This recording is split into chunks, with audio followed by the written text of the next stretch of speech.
You know the bloody drill by now. Traps, buckets of blood, both of the red and sometimes the pink kind, puppets, pigs, and an overarching plot that will have yourself asking, who the hell is Pepe Sylvia?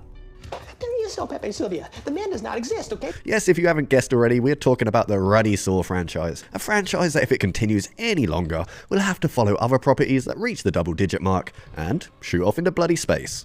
Hello, Elon. Would you like to play a game? So with a 10th Saw recently hitting theatres, we thought it was time we tear open the critically panned but actually not that bad Saw video game. A game that fills in some missing pieces of the puzzle that the Jigsaw killer left behind in the first few movies. And I won't lie to you, I was a bit hesitant to make this my second Why You Must Play video, as the game can be a bit decisive. If you're a Saw fan, well this game will surely tickle your pickle, but if you're not, the repetition and god-awful melee combat is likely to have you cutting your eyes out. But before we get into the nitty and gritty of why I think you must play this little gem, let's quickly cover the game's troubled history, shall we? So when the Saw franchise was still in its infancy, with the third entry about to tear its way onto our screens, the cheeky chaps at Twisted Pictures started teasing a Saw video game. At this early stage, the concept was just going to be an interactive rehash of the first Saw flick, and have players take control of and try to free multiple victims of Saw's deadly traps. However, these plans changed, and later on development of the game would be handed over to the now defunct Zombie Studios, with Brash Entertainment publishing the title. And yeah, things seemed all rosy at first with the announcement that the game would utilise the Unreal Engine 3, and that creators of the franchise James Wan and Lee Wan-el would work with Zombie Studios to give players the ultimate Saw experience. However, Brash Entertainment would eventually shut its doors, effectively leaving the game in a state of limbo. Luckily though, thanks to how far the game was along in development, Konami snuck in to publish and distribute the game with the hopes of turning the Saw game into the next big horror gaming franchise. Then in 2009, the game broke free onto store shelves.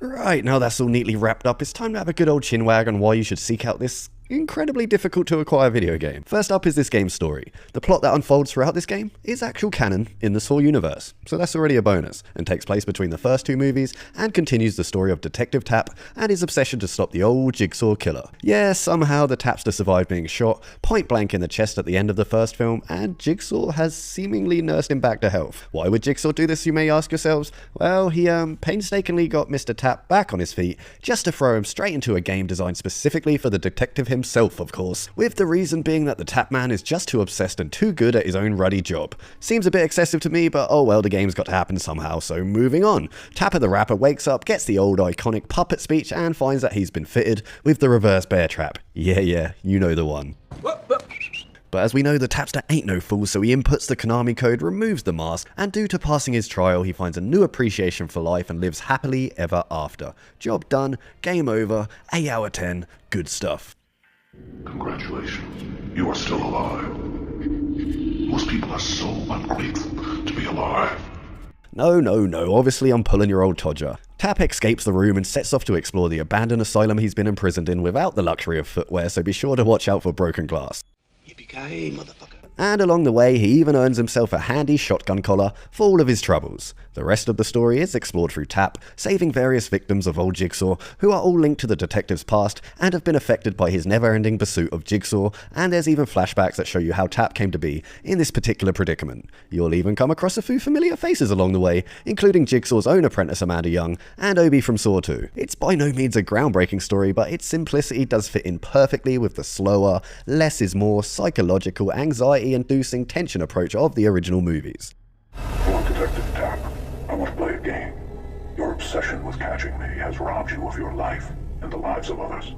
The driving force behind the game is basically to escape, stick your fingers into as many disgusting things as possible.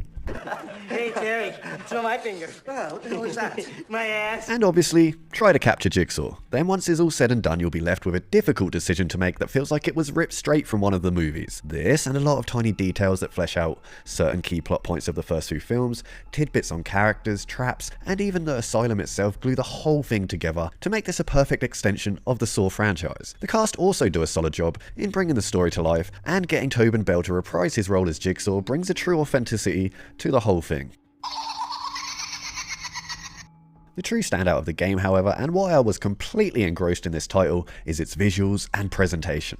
It's by no means pretty, but that's the goddamn point. This game puts the toilets at any major festival to shame. Everything is dilapidated, cold, and sterile in such a manner that the environments and setting are truly up there with the best the franchise has ever had. And I have to mention that as you explore the abandoned asylum, you'll see many unlucky victims of Jigsaw's traps who didn't survive their game. The whole asylum is stuffed full of these little details that tell their own story and add so much world building and atmosphere to the overall game. The traps, and more importantly the blood and gore, are meticulously designed here too, in disgustingly beautiful detail. Some traps you'll recognise from the movies, but there's also a few new ones for anyone that gets a kick out of these things. Hey guys, I'm not judging. The game just effortlessly brings the Saw world to life, and you can see the series creators' fingerprints all over it.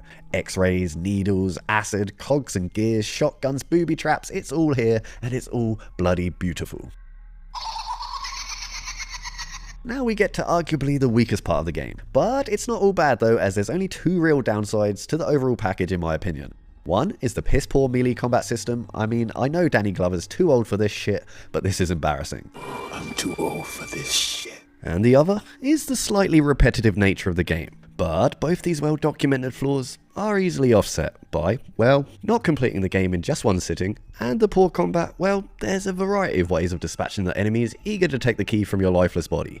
You can use the various booby traps strewn across the asylum in your favour, or even craft your own makeshift traps, or, if you're an absolute little pussy, you can just run past them and avoid combat altogether. And considering the AI is absolutely pig-headed at times, pun fully much intended, then there will be few instances where melee combat is a must. And the thing is, the combat isn't really the meat of the game here. The game is fittingly more about puzzle solving and avoiding traps, and even though they do repeat a tad too often, each one at least fits in with the Saw license and are as grotesque as you'd want them to be. Rummaging around in people's bodies, toilets, or barrels of acid against a timer has never been so fun, yet so nail-biting at the same time. So yeah, ignore the haters, the gameplay really isn't as bad as it was made out to be. So why must you play this game? Right, firstly, if you're not a fan of the Saw franchise in the slightest bit whatsoever, this game is hardly going to turn you into one. But if you love the movies and just can't get enough of the grimy, blood-soaked, trap-infested world of the Saw universe, well, this is a must-play not only for the continuation of Detective Tapp's story, but also for the amount of work the developers put into making this feel like an official Saw property. A ton of detail has been poured into making the environments, setting, and sound design as visceral and true to the movies as possible. Everything from the abandoned asylum setting, the traps, to the anxiety the game induces in the player, and just the disgustingly gross nature of everything is meticulously designed here to create a beautifully horrific yet immersive experience filled with intelligent environmental storytelling and enough Easter eggs for any Saw fan, which just leads to this game becoming a perfect bridge between the first two films. Kinda a Saw 1.5 if you will, way before X did it. And while it does do little to truly shine in any one department, it caters to the fans of the franchise perfectly, and that, my friends, is exactly why you must play the Saw video game. Well, if you're a fan anyway. Thank you for watching. Let me know your thoughts on this game or the video down below, and until next time, you guys stay tipsy.